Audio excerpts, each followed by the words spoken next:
Welcome back to the Inspire Health podcast, and thank you for joining us again. And this is actually our final episode on the newest series that we did on creating New Earth, a collaborative mission. And I actually think it's super timely and fitting that we have Paul Selig to actually finish off this entire 26-person series. This was a really big series. And if you're not familiar, Paul Selig is considered one of the most foremost spiritual channels working today. He's a psychic, he's a teacher, he's an award-winning author for his channeled literature. The books, Paul, how many are you at now?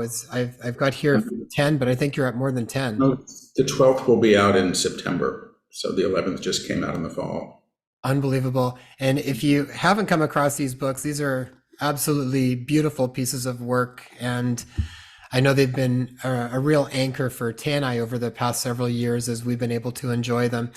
And this is the third interview that we've had with Paul. He's been on a couple of our series, and this just seems to make the most sense to have him finish up on this one. So, Paul, welcome to our show again. Thank you for having me. I'm glad to be here. Paul, we actually had set up this interview previously months ago to discuss this book, your latest book now. And in preparation for this particular interview, I was drawn to go back to this one. Yeah.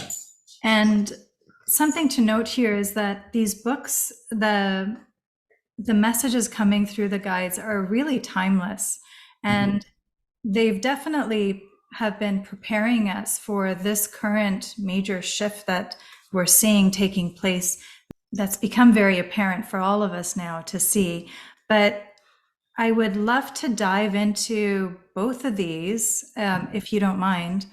There was a specific passage that I actually wanted to start off with. And those things that you would claim as yourself that are no longer in accordance with love will melt away, will lift away, will be taken from you, as if a great wind comes to carry the debris of your history far from you. There's lots in our world that is seemingly going to shits. And when we look around us, I think all of us, if we're looking at our lives honestly, can see that things are kind of falling apart, and it's uncomfortable. And we're left to question who we are, what we are, our identities, the hats that we wear, the way we functioned in our lives for so long, the way our systems have been set up. There's definitely a deep sense of frustration. I'm not just speaking personally, but we've heard from many others as well, with just dealing with day-to-day affairs, with how we even birth our newborn, how we lay to rest our loved ones who have passed.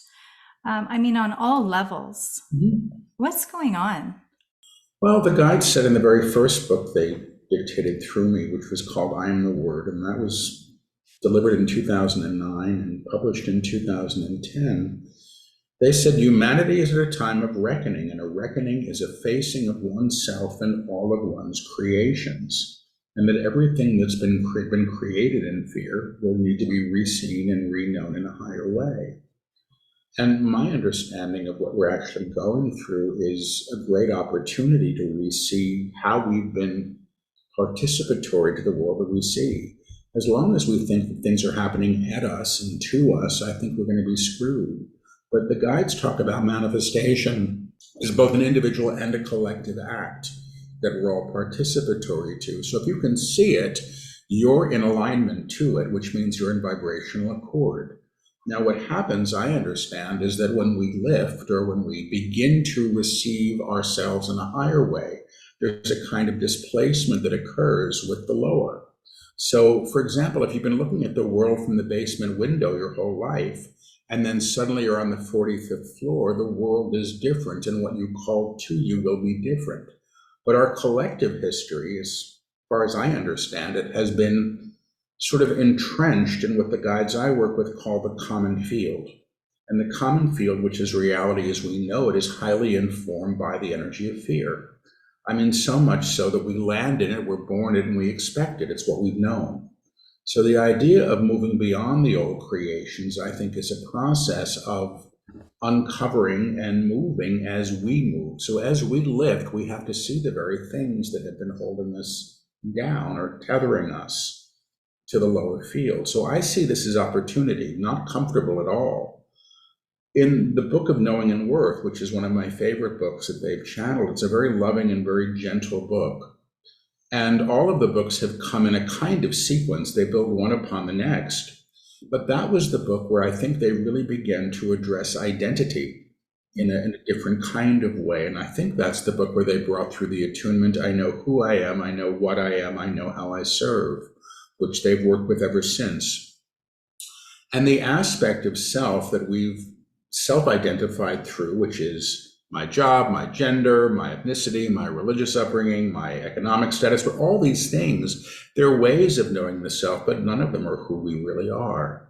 And for some people, and it's been that way for me, you begin to understand who you really are when you begin to lose the attachment to the old, or in some cases, as it happened to me, the old is sort of ripped from you. So the sense of security of the old, what we've rested in, how we've thought our world should be, when those things start to change, everything changes. So I think what's happening is opportunity and not a comfortable one. I don't think it'll be comfortable for a while. Mm-hmm. When they talk about what we see, then we are in alignment with. Yeah. So when you're talking about that, is that, I'm just trying to understand it because it's hard not to see Yeah. lots of stuff going on. And sometimes this goes through my head. And I guess it's like, I might see it, but then the feeling that resonates inside of me just changes depending on the view that I'm taking. I Yeah. remember one of the teachers, Dr. David Hawkins, would talk about, in certain levels of consciousness, you can see the street laden with garbage as a perfect representation of just what that is at that time. And so you don't see it as this filthy trash and Yeah. whatever. You see like a certain level of divinity in all things, so then it doesn't land in the same way. Yeah.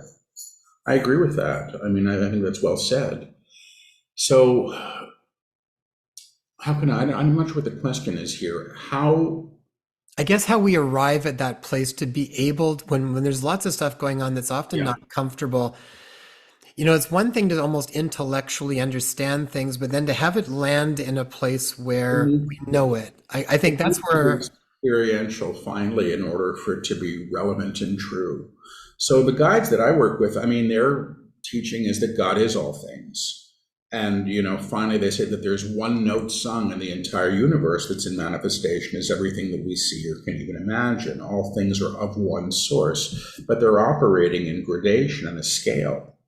So when the guides that I work with say, if you can see it, you're in alignment to it. It doesn't mean, that you create it. It just means that the consciousness that you hold is informing the thing that you see. And they say things kind of simply. They say, what you damn or who you damn damns you back, which is basically a teaching of co-resonance. It's simple alignment.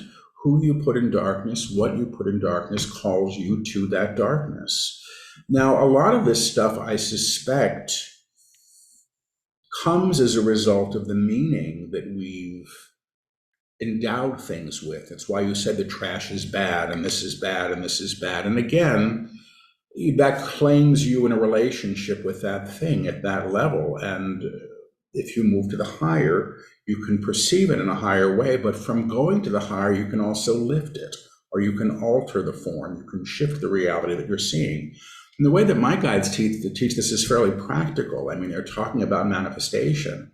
So when you stop denying the inherent divine in something and you realize the inherent divine that must be there, the thing can be shifted and moved. It can be lifted to another level of claim or co-resonance.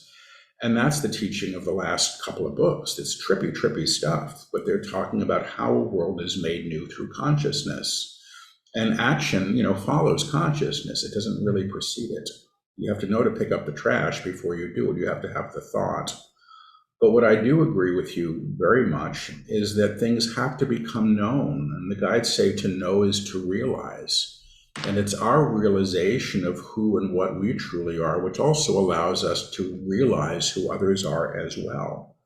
And the guides say when you know who another is, you're not going to war with them. There's no point. There's no reason.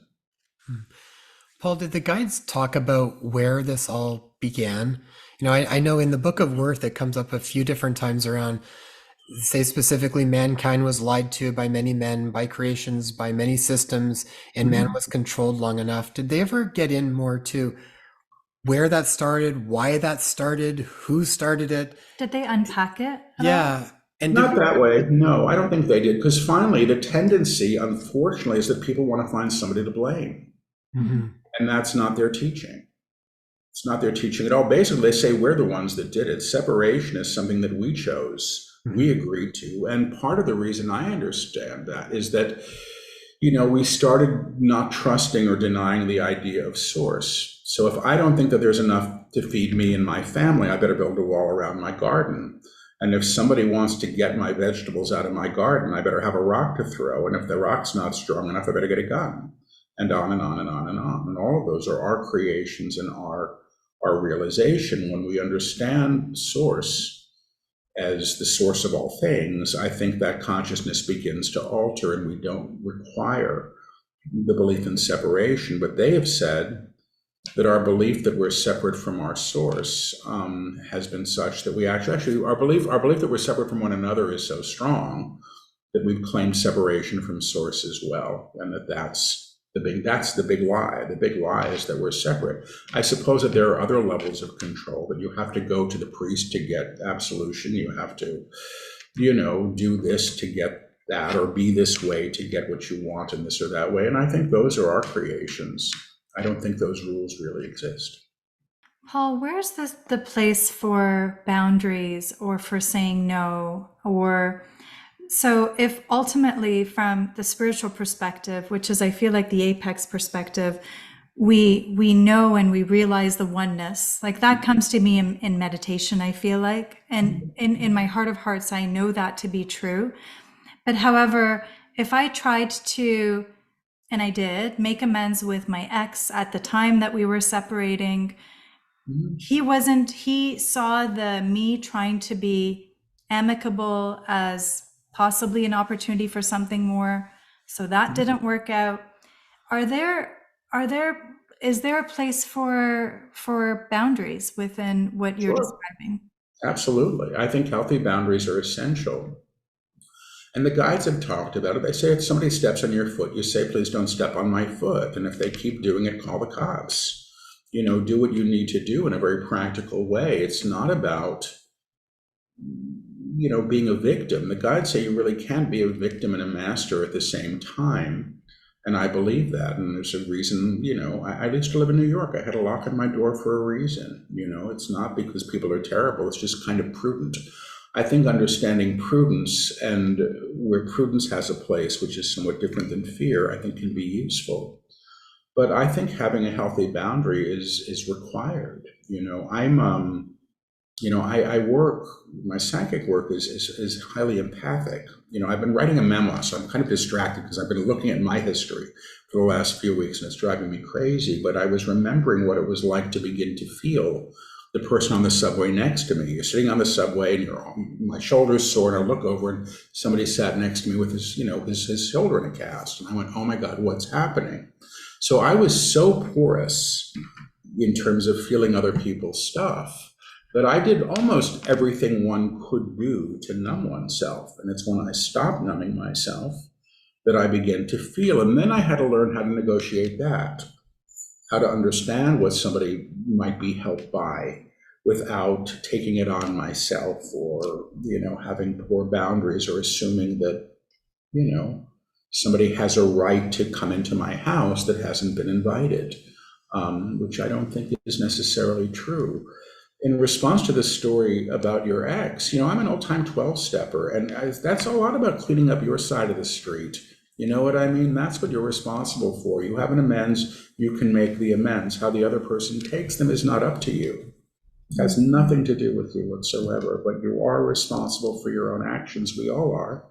And I think, addressing those things is highly useful and beneficial to anybody on their path. Thank you. I remember one thing that helps me with boundaries. I remember hearing it as, You can love the hungry lion, but you may not go and climb into the cage with it. Pretty much. And having these boundaries around these different dynamics, because sometimes I feel like that gets crossed a little bit with the concept of loving everybody. We sometimes it's easy for people to lose boundaries on that concept, and I think that's a really important one to tie back in. Yeah, I completely agree with you. It's not always comfortable. I don't like, I'm a very shy person by nature, and I've had to become public once this work began to go out in the world, but I've had to learn discernment about that as well. And it's been useful and sometimes painful. But I think loving someone is knowing who they truly are. It's not necessarily giving them what they think they want or that they should have.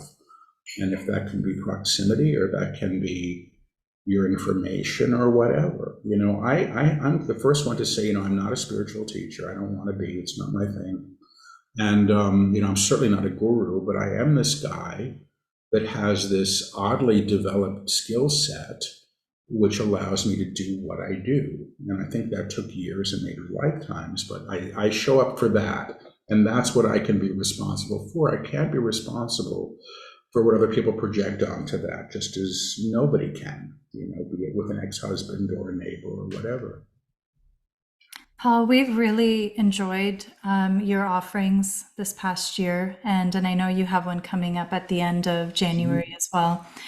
And in one of the ones that we participated in, typically, maybe if you could describe your process, I think you would describe it best, and then I'll follow up with this question. The channeling process Yes, or the please. channeling process? Well, I think of myself as a radio. And so it's not an arduous process. It's literally as simple as switching the dial to the other channel, the other station to get the other broadcast, which I feel is always present. But, I have to align to it. So my process is simple. I start off with a prayer of protection, and I do that for two reasons. It's sort of basic hygiene. But also I use that, because it's a little lengthy, to imagine myself or allow myself to recede. So if you can think of somebody climbing into the back seat of the car from the front seat and turning the wheel over, that's what I'm doing. And then I hear one phrase. It's always been the same. I hear one phrase repeated, and they often use the same first phrase in a series of lectures or even in a book, which is how I know they're on it, and I'll hear it until I speak it. The moment I give voice to the one phrase, everything falls out right on top of it. And it's just a torrent of language, just continues until they say, stop now, please, which is the end of the lecture. And that's it. So they've been known to go for 20 minutes. They've been known to go for an hour. And because I am a conscious channel, I'm present for this, but I'm receded. What I'm really doing is hearing each phrase as it's delivered.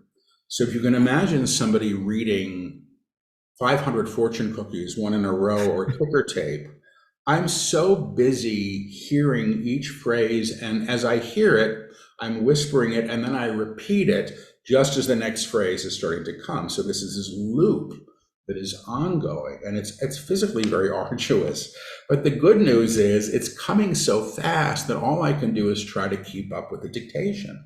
So for me, channeling is dictation. That's what it is. It's a form of stenography. I don't buy it when people sort of make it this lofty thing. It's another skill set, I mean, some people are wonderful spiritual mediums. They talk to the dead. I hear the guides in this way. But my job is to keep up. And sometimes, more in the last 6 months or so, really, they've been coming through directly without the repetition. But the challenge there for me, and it is a challenge, is I don't remember a thing that I've said. And all I know is I'm making noise. I hear the sound. I'm not retaining anything.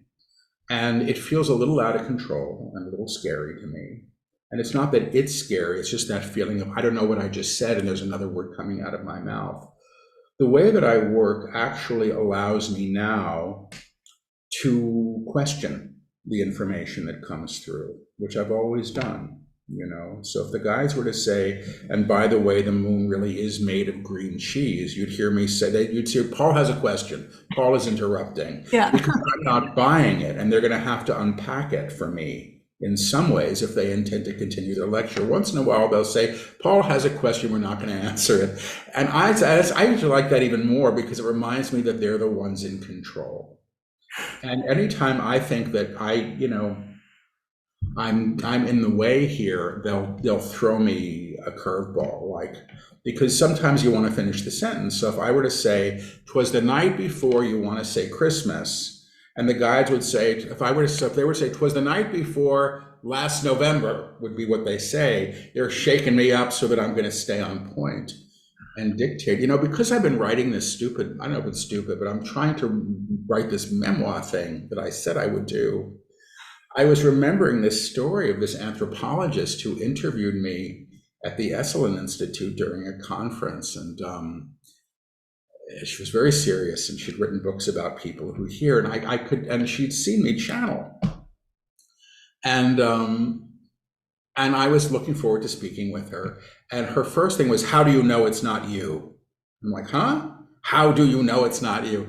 And I was like, well, I don't know that I'm capable of dictating all these books that don't require any editing. And I speak them, I don't write them, and they're recorded in front of audiences. How do you know it's not you? And I was, oh my God, what am I going to do? And so I went off into my head and my worry for the afternoon. And then I went to a guided meditation that this other attendee was offering. And I hate guided meditations, but I went because I wanted to be polite. And I'm lying on the floor of this damn yurt at Esalen, and this woman is doing this long, long, long meditation. You're walking down a valley and down a stream. Oh, get me out of here. On and on and on. I'm there lying on my back thinking how I can crawl out of this yurt. And then she says, "And now your guide is going to join you." And I'm thinking yeah, right.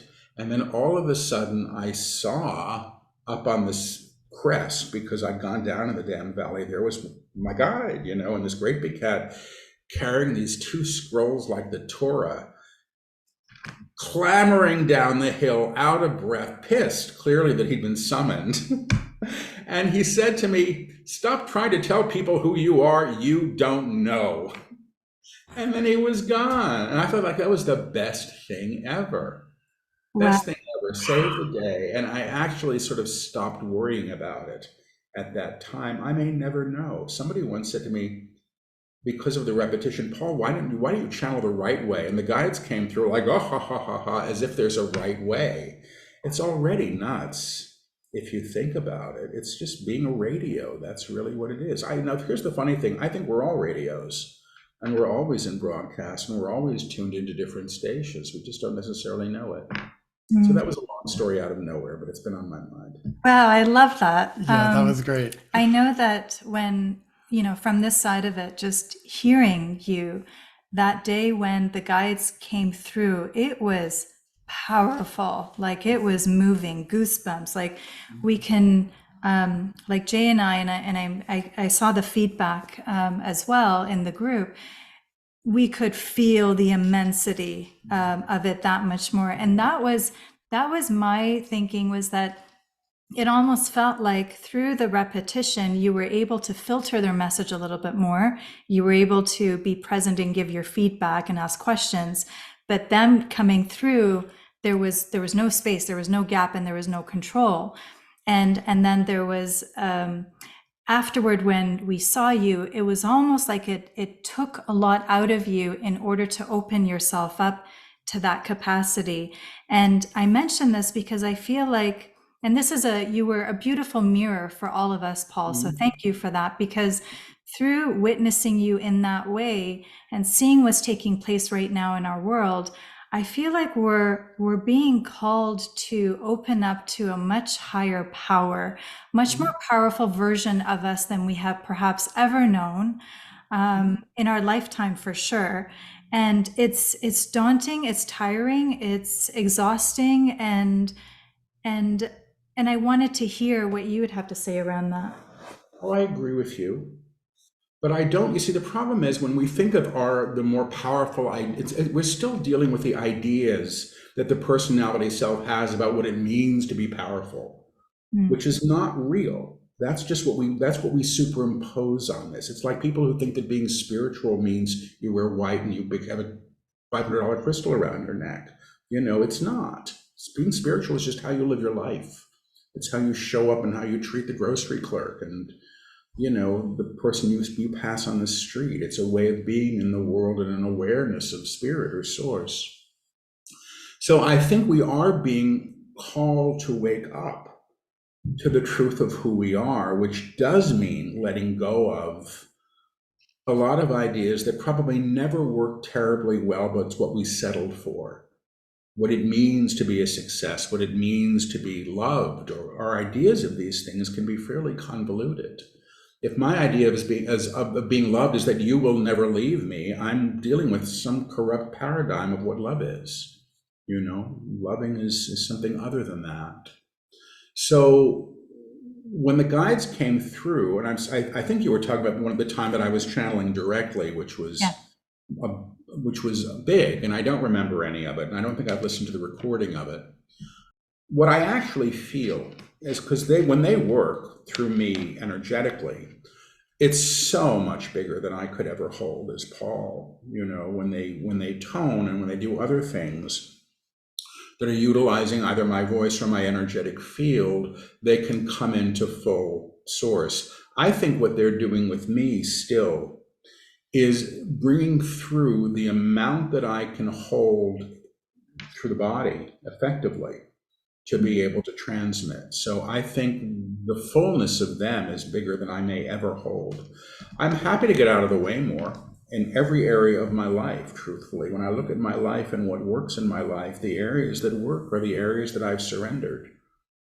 I've said, okay, whatever it's going to be. And then I show up and I do my best, my job, my part, whatever that is. I don't know. I think these are extraordinary times. I think they're times of opportunity. If we can look at them that way, because I've been reflecting on my life, because I've had to write this thing, I've become suddenly really profoundly aware of grace and how that's played a role in this life that I've lived, which has not been terribly graceful, in my choices and my confusion and what I went through and what we all go through. Life can be messy, and it usually is. I don't know that it's necessarily a polite, elegant, romp in the park. I think it's a great adventure. But when I look at now and I see how grace has played a role, I see how source has always been there, even when I wouldn't have believed it. When I was maybe 30, I think I had like 45 cents to my name at one point. And I remember riding on the subway knowing that I was exactly where I was supposed to be, and so was everybody else. It was a trip. And I thought, oh my God, this is it. I've arrived. This was Christ consciousness. I've arrived. And it came at a time when that was the last thing that could have ever been practically true. You don't feel that way if you don't have money to buy yourself a cup of coffee, which I didn't. But it was true. And the funny thing is, now I've been on the road to try to realize that as a way of being in the world, and I think we're all in this screwed up, crazy, wonderful dance together, all of it. And that's what I knew it was. When I was on that subway and I knew that I was where I was supposed to be, and so was that guy over there, and so was that person throwing up in the corner over there. I knew it. It was all what it was, and it was all a strangely perfect dance. And this goes back to what you were saying at the beginning about there being different levels of perception. I wasn't noticing the grime on the sidewalk. I was seeing the innate perfection of all of this, even though if you look at it practically, that's the last thing it could be. I'm not going to say, how we harm each other and how we do harm in the world is a perfect thing or a good thing. People sometimes say, well, you're condoning these things. No, I'm not. I'm just saying that there is some kind of divine order that's still present, even when we can't see it. And that we actually have opportunity through our experience to alter reality and lift it to a higher way of being experienced, not for ourselves, but for everybody. Yeah, that's beautiful. Well, and I think even when you see the the stuff that goes on in the world that we don't want to see. I would still say that's an expression of the level of consciousness of the planet at this time. Yeah. If we don't want that, then we evolve to a place where we don't actually allow that to happen anymore. I feel like this is part of what we're Yeah. transitioning through right now. I completely agree with you. And the guides have said that. They've said, when you understand the futility of war, you will not war anymore. But we do have choice, and they say if you want a war until there's no one left to fight, you can do that, and you will learn from that in your way. But it's not a requirement. Hmm. I had a teacher years ago when somebody once said to her, she's my old healing teacher when I was about 30, and somebody said, Ethel, should we not be watching the news? Because there is this thing like you shouldn't watch the news, you shouldn't read the papers. And she said, how else are you going to know where to send the light? That's pretty clean, pretty simple. It's not about it. It's really, really, really not about denying. It's not about denying your pain or your history or somebody else's, but it is about being able to see beyond those things to the source that must exist there anyway. That's beautiful. That's- Well, and probably knowing yourself enough too that you know how much you can hold at any given time, so you're not overwhelming yourself with too much, or and know when to kind of go in and look and pull back a little bit at different times. But Paul, going back through this book, the book of Knowing and Worth, I really love that book too. There's something that really feels. I mean, all of them feel beautiful, but there's something really around that that's grabbing me right now on Mhm. just how important this concept of worth plays into everything. It's like they say, you are worth what you say you are.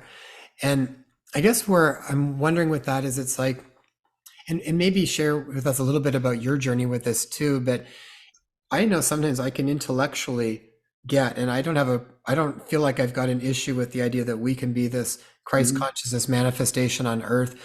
But sometimes where I hit my own blocks around what that means like to embody and show up in the world like that, what's been your process of just keep, as we continually embody more and more of that? And I mean, it's ongoing. I don't claim to be ascended. I tend not to trust people that walk around announcing they are. I think people that probably aren't busy announcing it. They're busy living their lives and doing their work and supporting the world by being, presence in being, which I think finally is the gift. My process has been incremental, and my spiritual journey is not particularly graceful. As I said, it was challenging. And, nothing is really learned until it's known. And all experience, finally, I think, is our curriculum, our teaching, and what we're here to learn through. But worth is a really simple one. And they talk about it well in that book. They say, we're always ordering off of the menu of what we think we're allowed to have. It's that simple. And, I work with people sometimes and, they're unhappy in their work or whatever. And the guides might say to them, what would you do if you could? If you thought you were allowed, if you weren't worried about the insurance or the this or the that, what would you, people, so many of them have never even entered into that level of inquiry. I don't know. I never thought about it, you know. And I'm living a life that I would not have chosen for myself, truthfully. I don't think I wouldn't have known it was possible. And I left my career in academia when I was, over 50. I walked away from retirement and all those things that you get after you put a lot of time into someplace. I just said, no, I was ready for the other. But I had to order something that was off the menu. Now, the good news is I knew that it existed because other people were doing it. And everything that I do now, in some ways, I think I can do because somebody told me it was possible. Mm. When I first saw my teacher run energy through a whole room of people, and I was like, this is mind blowing that this can really be happening. I knew that something was possible that I had not known, and I knew it because I could experience it. And the work that my guides do is often experiential energetically. People can feel the energy, which is great. Because if you can feel the energy, then you're having an experience of your own divine nature. And you're not deferring it to me, because I don't want anybody's authority or power. I couldn't care less. It's not what I want. Not my problem. But if we can have our own and know that, we can claim it. The Book of Knowing and Worth, I think, was the book where they addressed our belief that we're not worthy of Source. And we are. They call it our inheritance. Mm-hmm.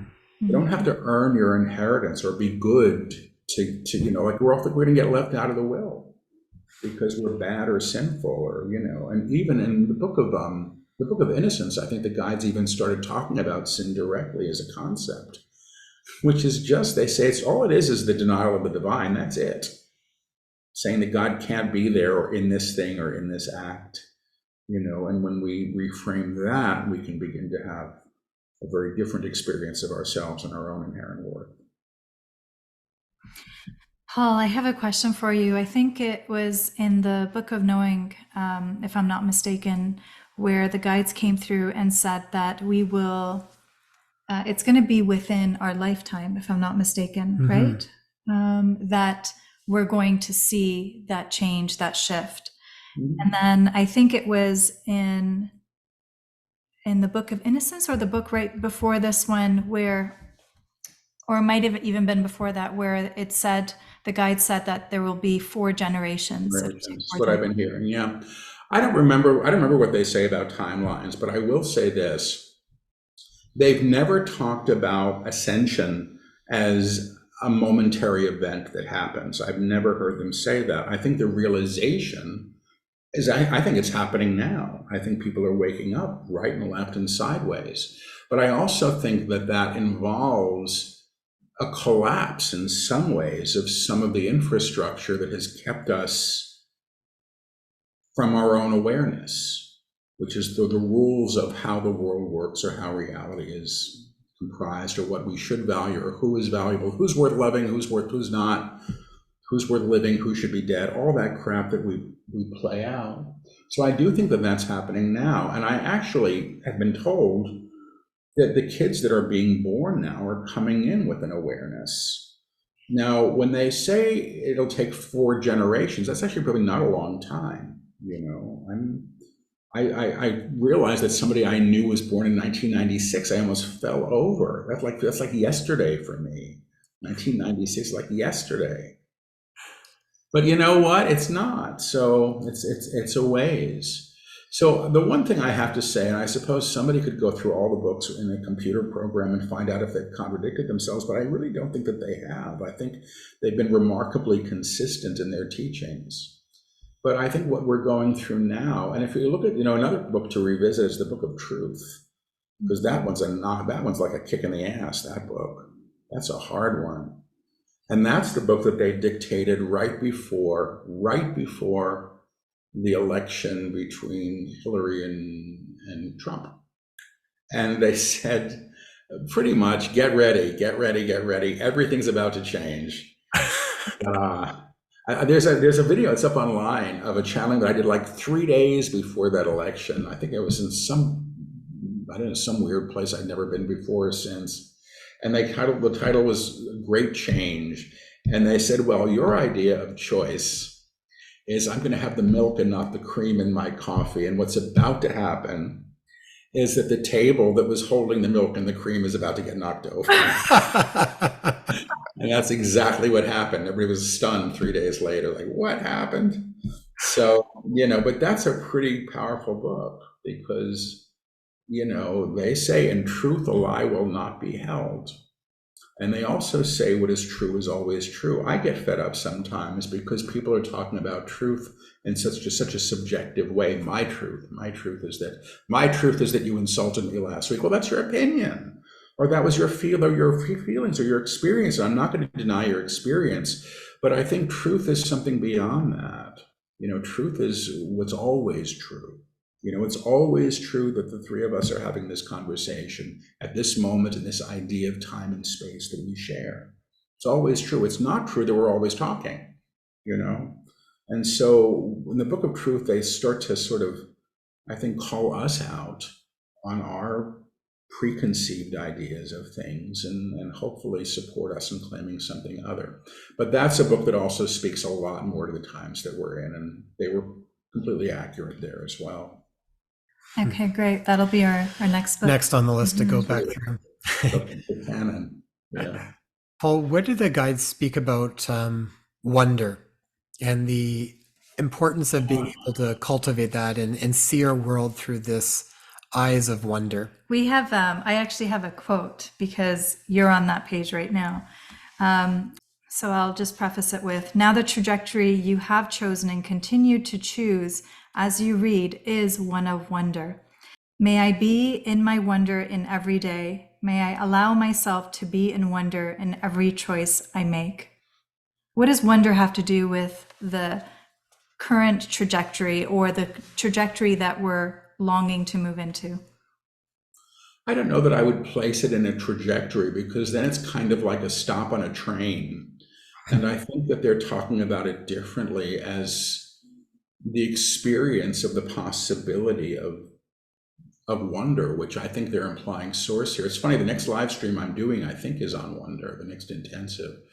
And I'm highly aware of it right now because I've been remembering historically what allowed me to have the journey that I've been on, which was wonder, was the experience of, I didn't know this could be so, it seems to be so, oh my God, it is so, and then just, oh my God. And then God, I mean, that was its own strange passage. So the guides have said nothing can ever be claimed or made manifest until it's first known as a possibility. And wonder, I suspect, is an entryway to that possibility. It can be so. One of the claims in the attunements they work with now is it will be so, as an awareness of the manifestation of omnipresence of source. So when I was 25 and I went up to my roof of my building and I thought people were going to be waking up on this thing called the harmonic convergence, and I asked to be woken up, nobody told me it couldn't happen. I didn't know any better, so I asked, and something happened, which was a big experience of energy that shifted things for me for the rest of my life. And that was an experience of wonder. But honestly, wonder can come in the smallest things, because I think we can get attached to the drama of a spiritual experience, and really, you can be playing with your cat. You can be that just as much as anything else. Paul, how is your book coming along, the one that you're working on, the memoir? Oh, it's just coming along. I mean, it's just sort of, it's fits and starts. I'm just remembering things. That's all I'm doing right now, and seeing if it starts to make some sense. Paul, in the series that you're completing, have you done book 3 now? Is book 3 completed? Yeah, it's done. It'll be out. It's called, I think it's called A World Made New. I think that's what it's called. That's right. Yeah, I think I remember you saying that. Yes, and that's why we said, Paul, this will be perfect for Paul too, Right. to end with.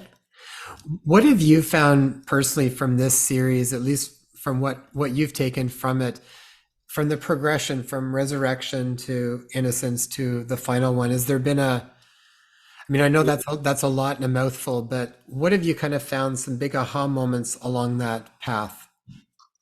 One of the big ones for me, and it was the Book of Innocence, that really addressed memory and the challenge of memory as something that needs to be addressed.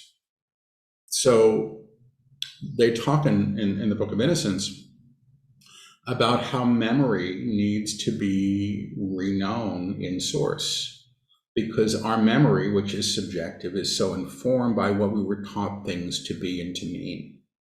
And it's not that the memories are bad or wrong or false, it's just that they're informed by information that's been accrued through a lens of separation. So they've said it this way: every memory that any one of us have, because we've been operating in this field, this collective reality, which believes that we're separate from source, every memory we have is informed by belief in separation, which they say actually isn't true.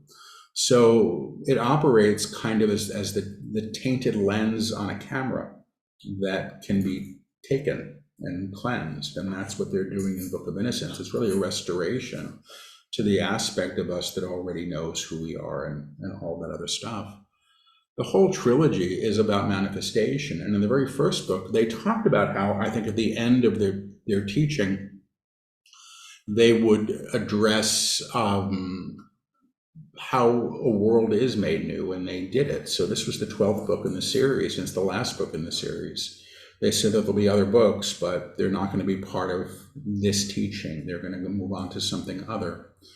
And when people say manifestation, I think it's about getting things, and that's not what manifestation really is. Manifestation is everything that we experience, and then how we're in party to that, and how consciousness and a different level of alignment can alter the manifest world. That's the big takeaway. How,